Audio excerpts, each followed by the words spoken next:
Maayong adlaw kaninyong tanan nga nagpaminaw karon, ning tulmanon kini ang akong suliran. Ilabi na kaninyo Dr. Rene Obra o Attorney Eileen Bathan. Ingon man sa mga artista nga maghatag og kinabuhi ning akong suwat suliran. Ako si Faye, taga Kansohong, Talisay City, Cebu. Punto medikal kining akong suliran. Kabahin kini sa akong gipati nga pagtuon ako mild ra kaayo pero nahimo naman di ang cancer. Aron inyong hisabtan, ingon ini ang mga panghitabo.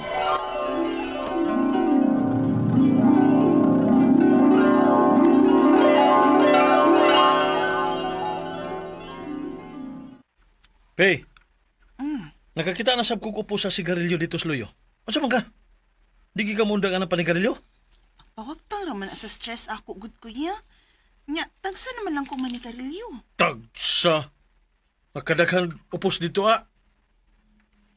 Unsa man taong ka, Grabe naman ka ng bisyon ni mo. Muinom ka pa. Manigarilyo ka pa. Kuya. Ano pang katarungan diha? Ganay ba ako? Gahi kaya kag-uho. Di ka makasabot na. Hoy, Faye. Ayaw pa abuta, ha? Nga mo resulta ng kabuang ni mo? Kuya. Wag yun di ay masayop imong kuya. Grabe man di ay kayo ka manigarilyo, uy. Pila na ko katuig nagsugod ani day, uy. High school pa ko. Maong maglisod na kong biya, ani. Laday no, kung dili ni mo biyaan, ikaw may unang mo biyaan ng kalibutan na. Day. Tana, uy. Ngaon na ta. Aray. Oh, hoy, hinaon sa mga diya, uy. Nagpingit mo kung imong naong diya. Wa ka makauyon sa imong gikaon? Di man good. Bida, uy, napaakan mo na kong sod sa kong bakbakot. Kita, uy. Iya, naon sa man na. Ay, sakit, uy. Murag maluas, gid ni ba?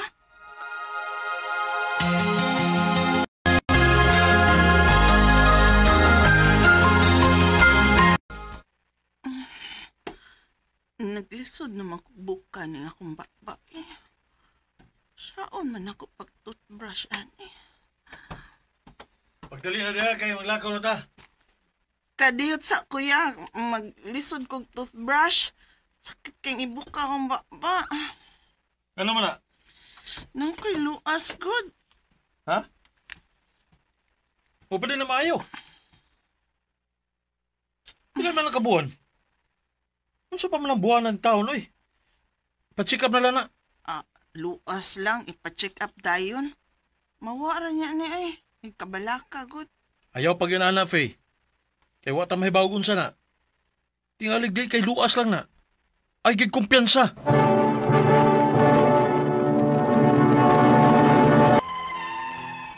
Kumpiyansa rayod kay ko kay lagi. Kapila na kong makasuhay og luas. Og nahibaw ko nga mawagtang raon niya ni. Bisag nag-antos ko sa sakit, pero gipasagdan lang yun na ko. Unya.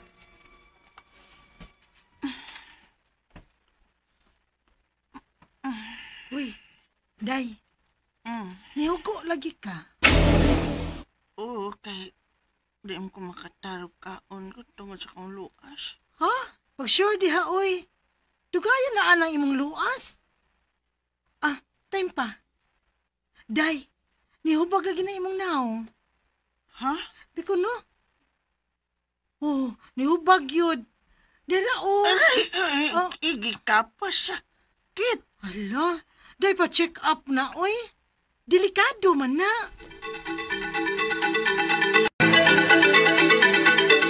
Kinahanglan nga mo undergo ka og biopsy.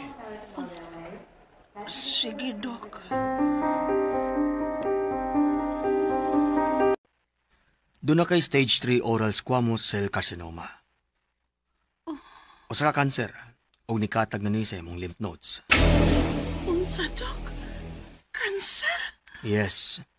Ug mo recommend ko nimo og surgery para ma-remove ang mga naapektuhan sa imong mga lymph nodes. Unya after kay mo undergo ka radiation therapy. Kuan, Dok. Mupaibaw lang unya ko, Dok. Kinuo ko. unsaon man ni na ako.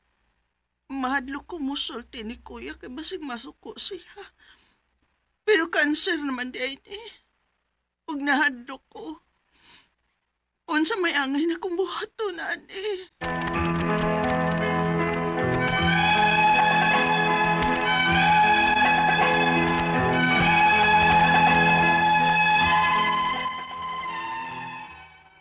Nakalitan yun kay Kus na hitabo. Nagtuo ko nga simple ra nga luas ra ni akong gipati. Pero kanser na di ay. Ang ako mga pangutana mao kining mosunod. Unang pangutana, unsa di ay mga nakaingon aning ha, paspas magyud kay siya nga nahimong kanser. Pila ka buwan lang sukad nga nagsugod ning akong luas. Ikaduhang pangutana, wa ko'y lain nga symptoms gawas lang sa luas o sa lymph nodes. Unsa lang posible nga symptoms sa mga ingon ani nga cancer. Ikatulong pangutana, posible ba nga mugrabe pa rin akong gibati kung ako lang ning pasagdan? Mukatag ba niya sa akong kalawasan? Ikaw pat og katapusan, may namatay na ba ani nga klase sa cancer? Palihog, tabangi ug tambagi ko, kini ang akong suliran, Faye. Mayong adlaw mga suking tig paminaw din sa tong programa, kini ang akong suliran. Once again, aniya na sab ako, si Dr. Rene Obra, makiguban kaninyo karong adlaw. Ako mutambag sa inyong mga medical problem, kay medical doctor man ako, psychological, emotional, ug behavioral, kay usa man ako ka psychiatrist, ug mga problema, atong wa pamuhunong niya, no? Mga ginadiling drugas, kay usa man ako ka drug addiction specialist. Klase-klaseng pamaagi sa pagpadala sa mga sulat-suliran kanamo. Pwede kayo padala sa mong email suliran_612@yahoo.com or sa atong Facebook account kini ang akong suliran official writers page o diriba sa mong buhatan sa 3rd floor UCR Martinez Building, Osmeña Boulevard ning Dakbayan sa Sugbo. Ang atong makutlo nga pagtulunan karong adlaw mao kini nga if you don't find a way to make money while you sleep, you will work until you die. Pataglo. Mungitag itag pamaagi gid mga kwarta ta bisag matuog ta. Sayon ra na istoryahon pero lisod buhaton. Mga kining mga businessman ana na sila pero kining mga empleyado sa factory or mga public o private nga mga companies mga trabaho yun, no? So, mangita-gitag mga pamaagi nga masundar itong pitaka bisag natuog taon sa man. Buhi tingali mong baboy dahil sa inyo or manok ba or whatever, no? Mangita-git basta kay dili lang supak sa balaod o dili makayatak sa katungod sa imong silingan. Okay? Ang ato magtatampo karong adlaw si Faye, taga Kansuhong, Talisay City, no? So may mga taga Talisay City nga atong mag-greet karong buntaga, no? Or adlaw. Bagulan ako nakaila si Eddie Espina. Eddie Espina da sa Dumlog, Talisay City, no?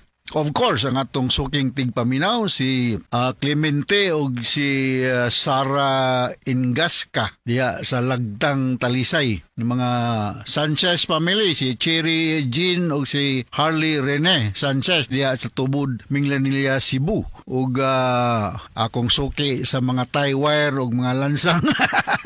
Thank you very much, ha? Ay, bangyoon kayo sa mga tie wire o say. Si Nestor o si Linda Pasaylo diya sa Joseph Lambert, no? Diya sa Minglanilla. O bago lang may nag-meeting sa mong Lions Club, no? O minaw sa ni sila day, si Dexter Magaliano, si Tito Rindon, Edric Capiral, Richie Francia, Patricio Cuyon Junior, o si Jotjot Chongbian, no? Mayong pagpaminaw, mga Huros family day, no? Diya sa Pinamungahan, palit ba di kuntog bagong radyo, mga pamilya ni Winnie Rose Huros, no? Si Frido, si Tikay, si Jisub Mondragon, si Franz Huros, o si Rona Huros, no? Good luck sa imong pregnancy, Rona, no? Kay pregnant ra ba kuno kaingon si Winnie Rose, no? So, okay. Going back to our sender, si Faye, no? Medyo di kasagaran kayo ng iyang concern, no? Pero paningkamutan lang yun ako po matubag na ko ng mga pangutana nimo, no? So, unang pangutana, unsa di ay nakaingon aning paspas na kaayong siya nga nahimong kanser. Pila ka buwan lang sukad nga nagsugod ning akong luas. Well, depende na siya daghang mga factors, no? Ang imong nutrition, ang imong physical conditioning, ang site sa cancer o ang kind, no? Kaya daghan man yung mga types of cancer, no?